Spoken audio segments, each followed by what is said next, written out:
Vamos a revisar en este vídeo los principios físicos y las ecuaciones básicas que definen el comportamiento de algunos de los sistemas. Comenzamos con los sistemas mecánicos. El ejemplo más básico sería este que está en la figura, que representa una masa, M, a la cual se le aplica una fuerza F y que está conectada a una superficie rígida mediante un muelle de constante elástica K y un rozamiento viscoso de valor B. Las ecuaciones que debemos de aplicar para este sistema son las que proceden de las leyes de Newton. En concreto, deberemos de aplicar en la expresión de que la sumatoria de fuerzas es igual a masa por aceleración, o, escrito de otra manera, como está aquí, la fuerza que aplicamos tiene que vencer a la inercia, la masa por aceleración, m por x segunda, el rozamiento viscoso, que es un rozamiento que depende proporcionalmente de la velocidad, v por x', y la fuerza elástica que aporta el muelle, K por X. Bueno, pues esta es la ecuación que define el comportamiento de mi sistema. Como vemos, es una ecuación lineal. En este caso no hay ningún término constante y son expresiones lineales. Podríamos linealizar y pasar a Laplace, que es lo que hacemos a continuación. Hecho esto, y una vez que despejemos la función de transferencia como el cociente entre x y f, llegamos a esta expresión. Esto, si tuviésemos un bloque que lo representase, sería aplicamos una fuerza F y obtenemos una variación de la posición. Recordemos que al linealizar trabajamos con incrementos. Incrementamos la fuerza en un valor cuya transformada de Laplace es f de s, y la posición se nos incrementa en un valor cuya transformada de Laplace es x de s. El siguiente tipo de sistemas a considerar son los sistemas eléctricos, aquellos que tienen mallas, redes de resistencias, bobinas y condensadores. Para trabajar con comodidad con ellos vamos a aplicar el concepto de impedancia operacional, que consiste en pasar directamente, puesto que son sistemas lineales, siempre que consideremos lógicamente las resistencias, las bobinas y los condensadores elementos lineales, pasar directamente de las ecuaciones en el tiempo a su transformada de Laplace. De esta manera, la ley de Ohm, que aplicada a una resistencia sería la tensión que aplicamos en Bornes es igual a la resistencia por la intensidad, si la pasamos a Laplace se convierte que U de S es igual a R por I de S. En el caso de la bobina, la ley de Ohm generalizada sería U, la tensión, es L por la derivada de la intensidad. Al pasar a Laplace se nos convierte, recordemos que la transformada de Laplace de la derivada es S por la transformada de Laplace de la señal, menos el valor inicial, pero aquí partimos de que no hay tensión y no hay corriente inicialmente, por lo tanto ese valor inicial es cero. Entonces la transformada de Laplace se convierte en U de S es igual a L por S por I de S. Digamos que expresamos en Laplace la impedancia de la bobina no es la integral de la intensidad, como era en el caso del tiempo, sino que es L por S. Aquí era R la impedancia, aquí es R por S. Y en el caso del condensador, en el cual la ley de Ohm dice que la capacitancia por la derivada de la tensión es igual a la intensidad, recordemos que muchas veces esto lo escribimos al revés, ponemos que la tensión es 1 partido por C por la integral de la intensidad. Pero aquí lo hemos escrito de esta manera, y pasando a Laplace nos quedaría que la U, la tensión, es 1 partido por Cs y por I. Luego la impedancia expresado en Laplace de mi circuito, en este caso es con un condensador, es 1 partido por Cs. Estos tres términos, R, L por S y 1 partido por Cs, corresponden a la impedancia operacional de cada uno de mis elementos, resistencia, bobina y condensador. Bueno, pues con esto en mente vamos a analizar un circuito básico, que sería un circuito resistencia, bobina, condensador. En este circuito tenemos una tensión U sub E, que en principio, como tenemos el circuito abierto, no se aplica, y está el condensador descargado, no circula corriente, y en el instante cero cerramos nuestro interruptor. Entonces, en ese momento tenemos una malla en la cual la tensión U va a ser igual a R por la I, trabajando con impedancia operacional, L por S por la I, y 1 partido por Cs y por la I, esta expresión de aquí. Si lo que me interesa es relacionar la tensión en el condensador, que le llamo tensión de salida, frente a la tensión en nuestra fuente U de entrada, pues tendríamos que la tensión en el condensador, la U de salida, es 1 partido por Cs y por la I. De estas dos ecuaciones, eliminamos la I, teniendo en cuenta que la I está S por la U, y llegamos a esta expresión. Y si ahora dividimos la US entre la UE, tendremos la función de transferencia, que la tenemos aquí expresada, o bien, dividiendo todo por LC, esta expresión de aquí. Esta expresión es la función de transferencia que me relaciona la transformada de Laplace de la tensión de salida con la tensión de entrada. El tercer tipo de sistemas son los sistemas electromecánicos, o más concretamente los motores de corriente continua, que combinan una parte de un circuito eléctrico con una parte de un elemento mecánico de rotación. Aquí está representado simbólicamente el funcionamiento del motor. Tenemos el rotor del motor, es un bobinado, y por lo tanto tiene una resistencia eléctrica y una inductancia, R y L. A ese rotor le aplicamos una tensión y por él circula una corriente I. Y por el hecho de moverse, por rotar, se genera una fuerza contra-electromotriz. Rotar dentro de un campo magnético. Genera una fuerza contra-electromotriz, U sub M, que depende precisamente de la velocidad de rotación. Cuanto más rápida gira mi espira dentro del campo magnético, más fuerza contra-electromotriz se está generando. Bueno, ese rotor, esa rotación del rotor, origina un par, P sub M, que va a ser proporcional a la corriente. Cuanto más corriente pase por mi devanado, más par vamos a dar. Y ese par tiene que mover toda la inercia de mi motor, toda la inercia del rotor que está bobinado, y además el rozamiento viscoso, porque ese eje que está rotando está apoyado en unos rodamientos que tienen un cierto rozamiento. Y finalmente conseguimos tener una velocidad de rotación omega. Entonces, las ecuaciones que definen el comportamiento son, por un lado, el par motor es proporcional a la intensidad. Cuanto más intensidad recorre el devanado, más par motor hay. En segundo lugar, la fuerza contra-electromotriz hemos dicho que depende de la velocidad de giro. Cuanto más velocidad de giro, más fuerza contra-electromotriz, más tensión se origina en mi devanado. En tercer lugar, esta malla de aquí, la tensión U menos U sub M es L por la derivada de la intensidad más R por la intensidad. Y ahora vamos a esta parte de aquí. Este par que está dando mi motor, este par que estaba generando, va a dar lugar a que se mueva todo el rotor y para ello tendrá que vencer a la inercia, que tendrá un par de inercia que será el momento de inercia por la aceleración angular, es decir, la derivada de velocidad, más el rozamiento viscoso por la velocidad. Estas ecuaciones son todas lineales, las podemos pasar a Laplace directamente. Fijémonos en que aquí hay derivada, luego aquí pasado a Laplace sería U menos U sub M es R más L por S y todo por I, y aquí P sub M es J por S más B y todo por omega. Bueno, pues pasando estas ecuaciones a su diagrama de bloques tenemos que esta ecuación de aquí, U menos U sub M y partido por R más LS nos da la I. Esta primera ecuación, la I por el K sub P me da el P sub M. Esta ecuación de aquí, el P sub M dividido por JS más B nos da la omega. Y por último, esta de aquí, la omega multiplicado por K sub B nos da la U. Simplificando este diagrama de bloques, que es un diagrama de bloques con estos tres elementos aquí en serie los podemos multiplicar y este está en realimentación, sería un sistema realimentado con G y H. Y al simplificarlo me quedaría esta expresión que en este caso toma este valor. De nuevo tenemos aquí la relación, función de transferencia entre la velocidad angular, la transformada de Laplace de la velocidad angular y la transformada de Laplace de la tensión que aplicamos a mi motor. Cuarto tipo de sistemas hidráulicos. Ya los hemos visto en ejemplos anteriores, pero ahora le he añadido algo más para que tenga un poquito más de contenido.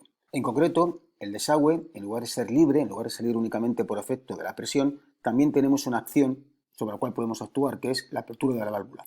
De tal manera que el caudal de salida no va a depender únicamente de la raíz de H, de la presión del líquido que tiene arriba, sino también de cuánto esté abierta la válvula.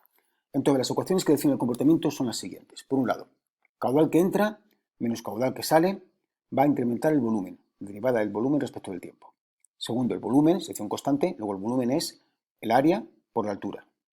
En tercer lugar, el caudal de salida va a depender de una constante C, la apertura de la válvula A y la raíz de 2GH. Vemos que aquí hay dos variables. Esto es importante, porque ahora cuando linearicemos tendremos que tener en cuenta que hay que derivar respecto de A y respecto de H. Las demás ecuaciones son fáciles de linealizar porque son todas lineales ya, pero esta sí que tenemos que tener un poquito más de cuidado. Entonces diríamos que incremento de QS será, derivamos todo esto respecto de la H, lo tenemos aquí, particularizamos para el punto de funcionamiento, que había que definirle y encontrar todas las variables en el punto de trabajo, y multiplicamos por el incremento de H. Y después, lo mismo, derivamos todo esto respecto de la A, particularizamos para el punto de funcionamiento, y multiplicamos por el incremento de la A. Bien, haciendo eso, llegamos a estas expresiones. Como digo, la primera sale directamente, QE, recordar que es la transformada de Laplace del incremento de QE. Q mayúscula S, la transformada de Laplace del incremento de QS, etc. Y esta de aquí, al linearizarla, todo esto, una vez que particularizamos para el punto de equilibrio, esto va a ser una constante, que aquí le he llamado B, y esta otra constante, que lo he llamado C.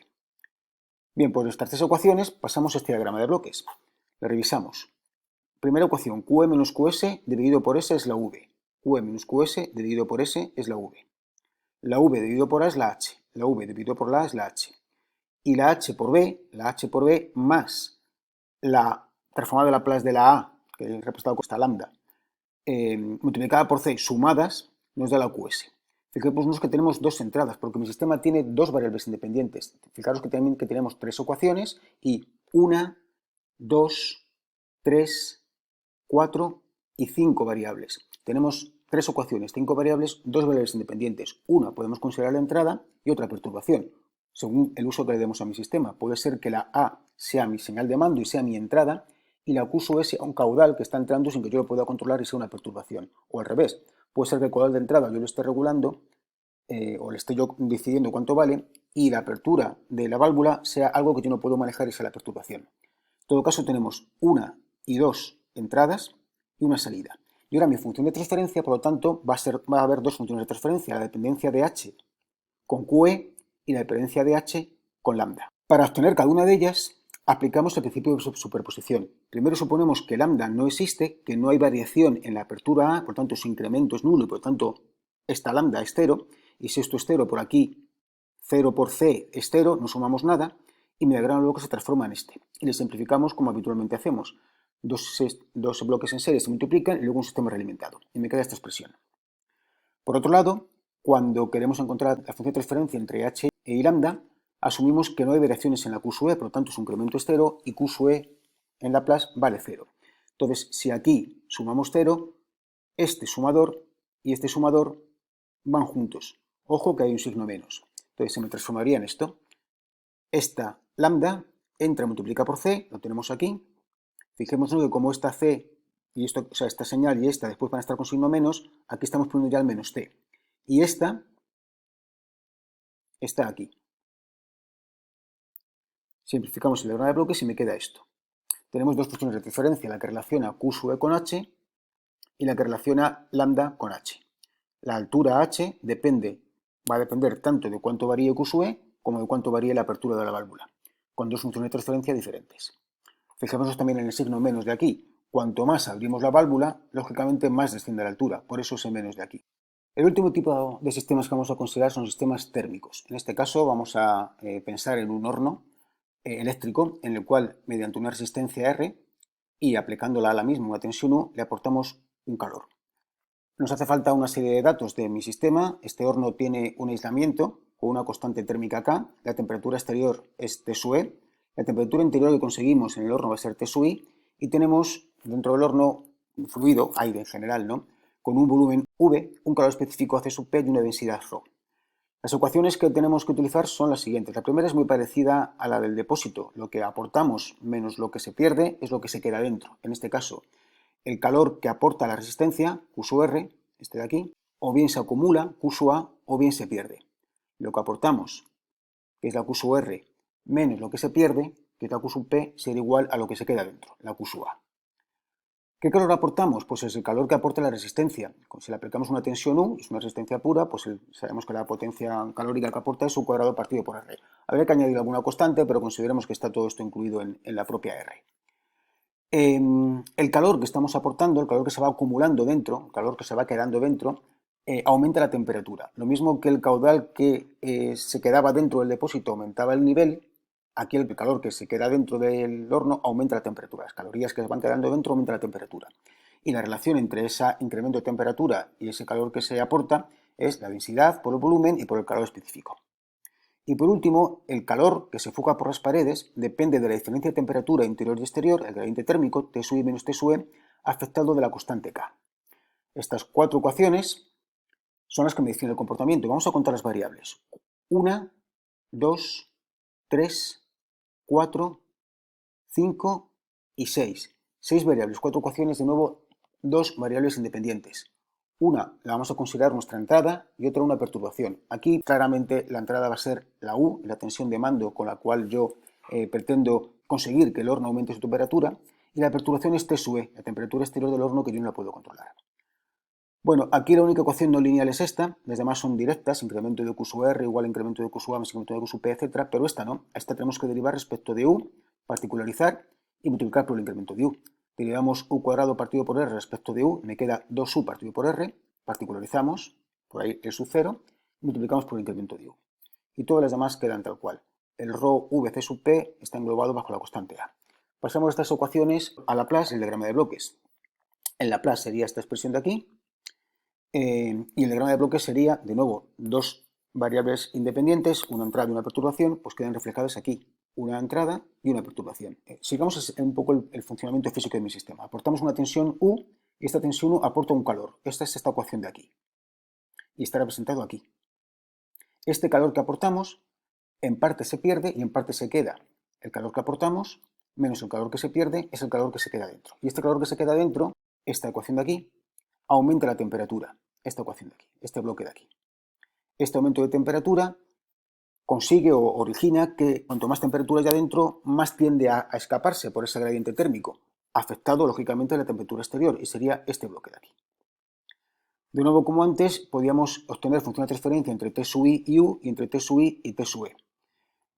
Aplicaríamos superposición, obtendríamos las dos y tendríamos que la relación entre T sub i y U es una función de transferencia, entre T sub i y T sub e otra función de transferencia. En conjunto, T sub i depende de las dos, de U y de T sub e. Si ambas cambian, T sub i cambiará por ambas. Y tendrá una parte motivada por el cambio de U y otra parte motivada por el cambio de T sub e. Y es lo que está aquí expresado. La T sub i relacionada con la U tiene esta función de transferencia y la T sub i relacionada con la T sub e tiene esta función de transferencia. Si las dos cambian, si U y T sub e cambian, la T sub i cambia según esta expresión conjunta. Bueno, y hasta aquí este vídeo, que ha sido un poco más largo porque en él hemos revisado 5 tipos de sistemas diferentes que nos podemos encontrar planteando cuáles son las ecuaciones básicas que definen su comportamiento.